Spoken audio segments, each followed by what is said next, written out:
बोलो जयकारा बोल मेरे श्री गुरु महाराज की जय। श्री सद्गुरुदेव भगवान की जय। गुरुमुखो, श्री द्वितीय पातशाही जी महाराज जी अधिकतर समय एकांतवास किया करते थे। यद्यपि आप समाधि अवस्था में कई दिन मग्न रहते थे, परंतु जब सत्संग करने पर आते तो कई दिन और कई रातें निरंतर जिज्ञासाओं की आत्म पिपासा बुझाने में ही निमग्न रहते। आपके सत्संगों को दो भागों में विभाजित किया जा सकता है, विशेष और साधारण। साधारण सत्संग दिन में 2 बार होता था। श्री महाराज जी सिंहासन पर आकर विराजमान होते और जयकारा लगाते ही सत्संग संगत वहाँ एकत्रित हो जाया करती थी। सभी प्रेमी श्री महाराज जी के शुभ दर्शन से कृतार्थ होते थे। साधारणतया सत्संग के शुरू में गुरुदेव महात्माओं से श्री रामचरितमानस की किसी चौपाई के कुछ अक्षर बोलकर संकेत करते। महात्माजन वह चौपाई अथवा पूरा सत्संग सुनाते। उसके बाद महाप्रभु का सत्संग शुरू हो जाता था। श्री सद्गुरुदेव जी संगत को इन शब्दों से संबोधित करते थे, गुरुमुखों और प्रेमियों। फिर सत्संग शुरू कर देते थे। आप सदा प्रफुल्लित और मंद मंद मुस्कुराते मुखारविंद से शांति और प्रेम भरे सरल वाक्यों का प्रयोग करते थे। किसी भी विषय को समझाने के लिए तर्क और उदाहरणों से काम लेते थे। यदि एक ही बात को कई बार दोहराना पड़े तो अत्यंत भोले भाले शब्दों से उनका वर्णन कर दिया करते थे। किसी भी बात को समझाने के लिए आप तब तक न रुकते थे जब तक सर्वसाधारण जनता की समझ में वह बात न आ जाए। आप न तो कभी जोश में आते थे और न ही कभी आपके स्वभाव में तेजी आती थी। दाता दीनदयाल जी के सत्संग अनुभवी हुआ करते थे। कई बार सत्संग में आए हुए किसी सज्जन के दिल में कोई शंका समाधान की इच्छा होती तो आप स्वयं ही उनके कहे बिना उस विषय पर प्रकाश डाल देते थे। फिर संगत में बैठे उस व्यक्ति की ओर संकेत करके उसे अपने पास बुला लेते और कहते, संगत की तरफ मुंह करके बताओ कि जो शंका तुम्हारे दिल में उत्पन्न हुई थी, क्या उसका समाधान हुआ या नहीं। तब वह व्यक्ति सारा समाचार कहता। सत्संग श्रवण करते करते कई व्यक्ति समाधिस्थ हो जाते। उन्हें अपने शरीर की तनक भी सुधि नहीं रहती थी। सत्संग की समाधि पर उनका कांट के पुतलों के समान अडोल चौकड़ी मारे हुए 2 व्यक्ति उठाकर ले जाते और किसी एकांत स्थान पर बिठा देते थे, जहाँ उनकी कई घंटों बाद समाधि खुलती। यह घटनाएं साधारण रूप से आपके सत्संग में प्राय होती ही रहती थी। लोग कहते हैं कि मन संसारी विषयों में उपराम होकर प्रभु भक्ति में नहीं लगता, परंतु वहाँ तो मन न जाने कहाँ दौड़ जाता है और तब संसारी काम भूल जाते थे। श्री गुरु महाराज जी ने सतनाम का वह प्रवाह चलाया जिसमें सब स्त्री पुरुष बच्चे बूढ़े इस सत्संग गंगा में स्नान करने लगे। आपके दरबार में जाति पाति तथा कोई धर्म का भेदभाव नहीं था। हिंदू, सिख, मुसलमान, ईसाई सभी समान रूप से आपके सत्संग से लाभ उठाते थे। आप अद्वैत मत की शिक्षा देते और किसी धर्म पर आपेक्ष नहीं करते थे।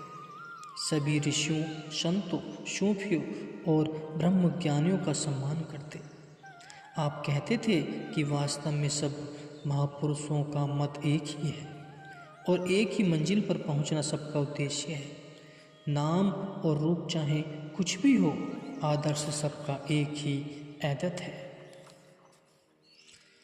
महाप्रभु ने अपनी कोई पृथक शिक्षा प्रणाली नहीं चलाई, बल्कि वेदांत के महावाक्य, संतों और सूफियों के उपदेश और भगवान कृष्ण के राजयोग को, जो आजकल कलयुग में विषयासक्त हृदय में खो चुका है, उसे नवजीवन प्रदान किया और भक्ति योग के पक्ष को पुनः जागृत किया। दाता दीनदयाल जी ने श्री गुरु नानक देव जी आदि 10 गुरुओं और गुरु ग्रंथ साहिब की शिक्षा को व्यवहार में लाने का ढंग बताया। श्री रामचरितमानस में आप बालकांड का आदि, अयोध्या कांड का मध्य और उत्तरकांड के अंत प्रसंगों के अर्थ समझाते थे। आपका उपदेश था कि अपने भजन अभ्यास को कभी न भूलना चाहिए। तुम पर कितना ही आड़ा समय क्यों न आन पड़े, जो सत्संगी आपसे एकांत में समय मांगता है, आपका उससे पहला प्रश्न यही होता है कि बताओ आपने भजन अभ्यास में कितनी उन्नति की है। सीमा प्रांत पंजाब, सिंध, उत्तर प्रदेश, मध्य प्रदेश और भारत का कोई ऐसा प्रदेश न बचा था जहां आपका उपदेश न फैला।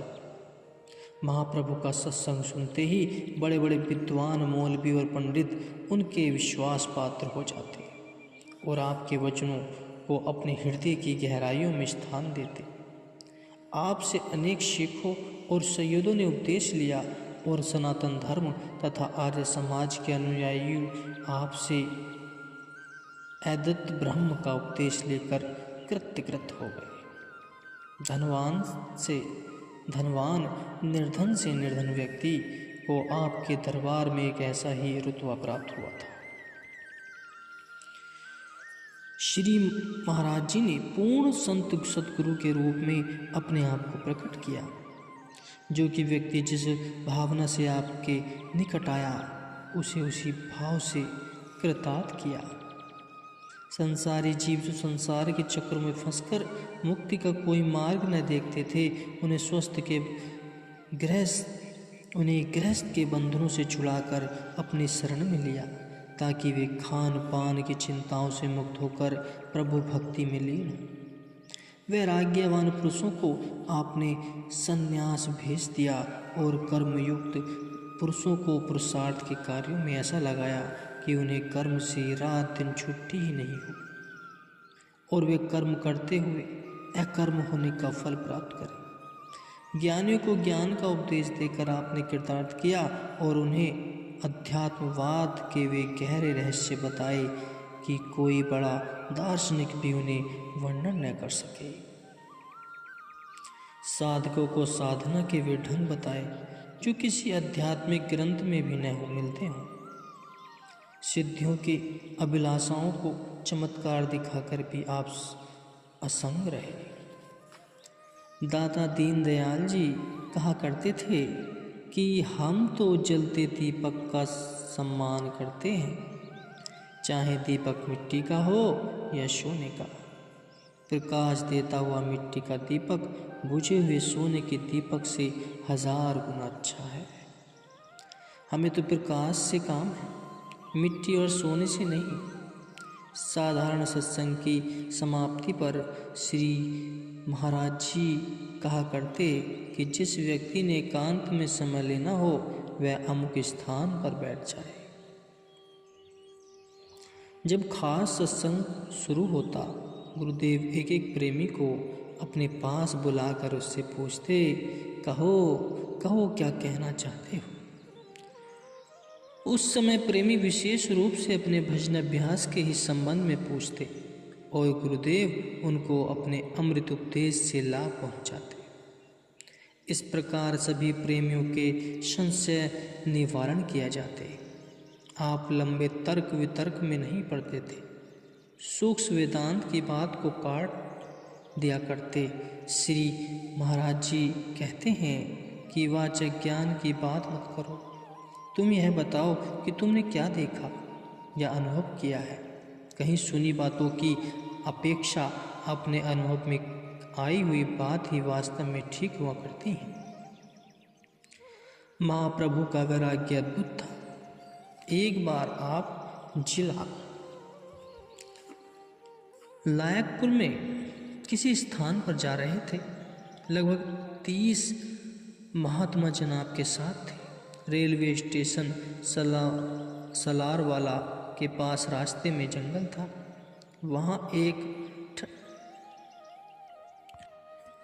वहाँ एक पेड़ के नीचे सब सामान रखकर सेवकों ने सुंदर आसन बनाया तथा पलंग भी मंगवाया।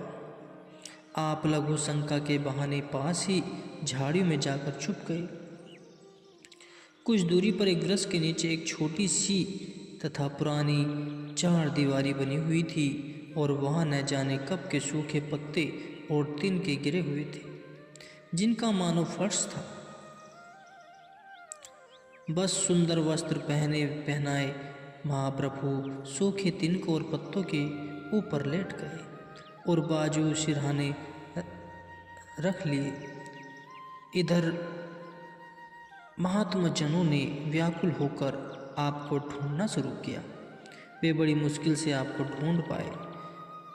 महात्मा जनों ने जयकारा लगाकर दंडवत प्रणाम कर जगाया और हाथ बांधकर प्रार्थना की कि दयाल जी, वहाँ पलंग बेचारा तरस रहा है।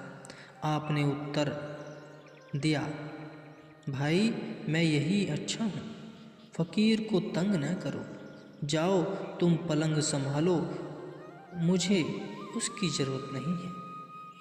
तब महात्मा जन और भक्त जन रोने लगे। अंत में उनकी प्रार्थना स्वीकार कर आप पलंग पर विराजमान हुए और कुछ उपदेश करने लगे, जिसका सुनकर सबके मन वैराग्य युक्त हो गए। महाप्रभु दाता दीनदयाल जी सदा यही कहते रहते थे कि मेरे पास समय कम है और काम अधिक है। ठीक यही बात स्वामी विवेकानंद जी के मुख से भी बार बार निकलती थी। विदेशों में धर्म प्रचार के बाद वेदांत सम्राट स्वामी विवेकानंद जी भारत लौटे तो देशवासियों ने उनका भव्य स्वागत किया। स्वामी जी वेलूर मठ कलकत्ता में आकर विराजमान हो गए। एक दिन संध्या के समय उनके गुरु भाई स्वामी तुरायानंद जी उनसे भेंट करने के लिए मठ में आए तो काफ़ी अंधेरा हो चुका था। स्वामी विवेकानंद जी उसी अंधेरे में बरामदे में टहल रहे थे तो स्वामी तुरायानंद जी कुछ दूरी पर ठहर गए। इधर स्वामी विवेकानंद जी बहुत चिंतातुर हुए ठंडी आहें भर रहे थे। साथ ही मीराबाई के इस पद को गुनगुना रहे थे, हेरी मैं तो प्रेम दीवानी, मेरा दर्द न जाने को है। वेदना से उनका दिल तड़प रहा था। वे बहुत व्याकुल एहसान थे। फिर अचानक वे बैठ गए और अपने मस्तक पर हाथ रखकर गहरी सोच में डूब गए। तभी उनके मुख से सहसा ये शब्द निकले कि श्री परमहंस जी, आप बहुत महान और विशाल काम दे गए हैं, परंतु उसके लिए आपने मुझे समय बहुत कम दिया है। पता नहीं यह कार्य कैसे संपूर्ण होगा। बस यही चिंता मुझे खून के समान खाई जा रही है कि काम बहुत महान है और समय बहुत थोड़ा है। यह कहते कहते स्वामी जी पता नहीं कब तक रोते रहे। यह तो कई बार देखा गया कि हृदय सम्राट निरंतर कई दिन और कई रातें सत्संग में व्यस्त रहे, अपने विश्राम करने का नाम तक भी नहीं लिया। जिन भाग्यशाली व्यक्तियों को आपके मुख अरविंद से कल्याणकारी अमृत उपदेश सुनने का शुभ अवसर मिला है, उनसे महाप्रभु के सत्संग का जो भाग हम एकत्र कर पाए हैं, उन्हें अध्यात्म विद्या के जिज्ञासुओं के लाभित यहाँ वर्णन कर रहे हैं, ताकि सभी प्रेमी जन श्री महाराज जी के प्रवचनों को अपने जीवन में व्यवहार रूप से देकर अपना कल्याण करें। अब यहाँ महाप्रभु जी श्री सद्गुरुदेव जी महाराज जी के कुछ कल्याणकारी सत्संग को दिया जा रहा है, ताकि उनका पाठ एवं मनन करके निज कल्याण